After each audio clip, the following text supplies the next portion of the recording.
Shalom, selamat pagi saudara-saudariku yang dikasihi Yesus Kristus Sang Putra Allah. Kita bertemu lagi dalam Renungan Pagi yang dibawakan oleh Pendeta Trison Ginting dengan tema khas Bersama Allah di Waktu Fajar. Semoga firman Allah bersama Anda sepanjang hari. Selamat pagi saudara yang kekasih dalam nama Tuhan. Kita bersama kembali dalam Renungan Pagi kita Selasa 8 Februari 2022 dengan judul Kasih Allah lebih besar dari hidup itu sendiri. Ayatnya di dalam Yohanes 15 ayat yang ke-13. Tidak ada kasih yang lebih besar daripada kasih seorang yang memberikan nyawanya untuk sahabat-sahabatnya. Tuhan tidak memberi pelayanan secara sedikit demi sedikit. Ia tidak mengukur pekerjaannya dengan jam. Waktunya, hatinya, jiwa, dan kekuatannya telah dikerahkan dalam pekerjaan demi keuntungan umat manusia. Ia berusaha keras seharian yang melelahkan, dan semalam suntuk ia bertelut berdoa demi kebijakan dan ketahanan agar ia sanggup melakukan pekerjaan yang lebih besar. Dengan tangisan yang nyaring dan air mata, ia menaikkan permohonannya ke surga agar tubuh kemanusiaannya dapat dikuatkan, agar ia dilindungi dalam menghadapi musuh yang licik dengan segala usaha penipuannya, dan dibentengi untuk memenuhi misinya dalam mengangkat umat manusia. Kata Paulus, sebab kasih Yesus menguasai kami.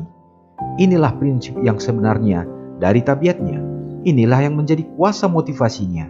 Kalau pernah dalam perjalanan tugasnya, semangatnya kendur untuk sesaat, satu lirikan pada salib akan mendorong dia supaya mengerahkan kembali pikirannya dan maju terus dalam jalan penyangkalan diri.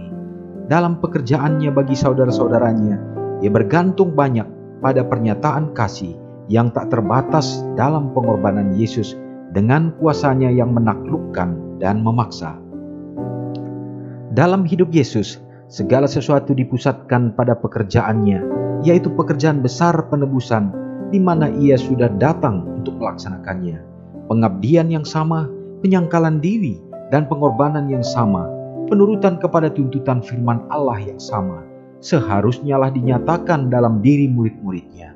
Setiap orang yang menerima Yesus sebagai juru selamat pribadi akan merindukan satu kesempatan untuk melayani Allah.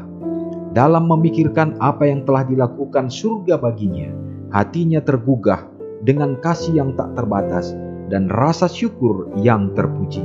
Kasih Allah tidak terbatas telah dinyatakan dalam pemberian anaknya yang tunggal untuk menebus satu umat yang telah hilang. Saudara yang kekasih dalam nama Tuhan, poin-poin penting bagi kita dalam renungan pada hari ini. Pengorbanan Tuhan bagi kita manusia bukanlah pengorbanan yang tanggung-tanggung, tetapi sepenuhnya.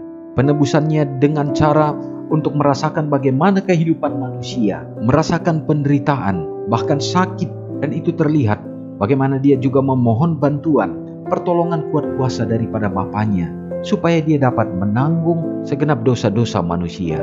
Dan poin penting bagi setiap umat manusia yang menerima keselamatan itu, yang tergugah oleh karena cara penebusan yang Tuhan perbuat, maka mereka akan memiliki kerinduan datang kepada Tuhan, dan kasih itu akan memaksa untuk kita dapat melayani Tuhan. Semoga kita senantiasa merasakan akan besarnya kasih Tuhan di sepanjang hari ini. Mari kita sama-sama berdoa. Bapa Semawi yang bertahta dalam kerajaan surga, terpujilah Engkau ya Bapa. Sungguh amat ajaib, sungguh besar kasih-Mu kepada kami manusia, sehingga Engkau sudah hadir di dalam dunia ini, mengambil wujud sebagai manusia, turut di dalam merasakan penderitaan, dan taat sampai mati di atas kayu salib untuk menebus kami ya Bapa. Terima kasih ya Tuhan. Biarlah kiranya pengorbanan Tuhan menjadi satu pengharapan bagi kami, untuk membuat kami juga semakin setia, semakin mengasihi Tuhan, dan kami akan hidup untuk melayani, menyatakan sebagaimana Engkau sudah mengasihi kami, sehingga itu menjadi berkat bagi orang lain juga. Ya Bapa, terpujilah Engkau, oleh karena kami percaya di saat kami menantikan kedatangan Tuhan, maka Engkau juga akan menyertai kami ya Bapa, dalam kehidupan sehari-hari dan kehidupan pelayanan kami, memberkati keluarga, bersama dengan istri, suami, anak-anak, di dalam tumbuh kembang mereka. Biarlah penyertaan kasih-Mu selalu ada, sehingga ada sukacita, ada kebahagiaan, menjadi taman Eden yang kecil di dunia ini untuk menantikan Tuhan. Ya Bapa, tercurah berkat-Mu bagi umat-umat-Mu yang sementara dalam keadaan sakit. Pemulihan dan kesembuhan menjadi bahagian mereka. Demikian juga saudara-saudara kami yang berada dalam keadaan berduka oleh karena kehilangan orang-orang yang dikasihi. Biarlah Tuhan akan menjadi penghibur, menjadi pengharapan bagi mereka. Ya Bapa, tak lupa untuk mendoakan bagi umat-umat-Mu yang merasakan sukacita di dalam berkat Tuhan mengiringi usia mereka bertambah pada hari ini.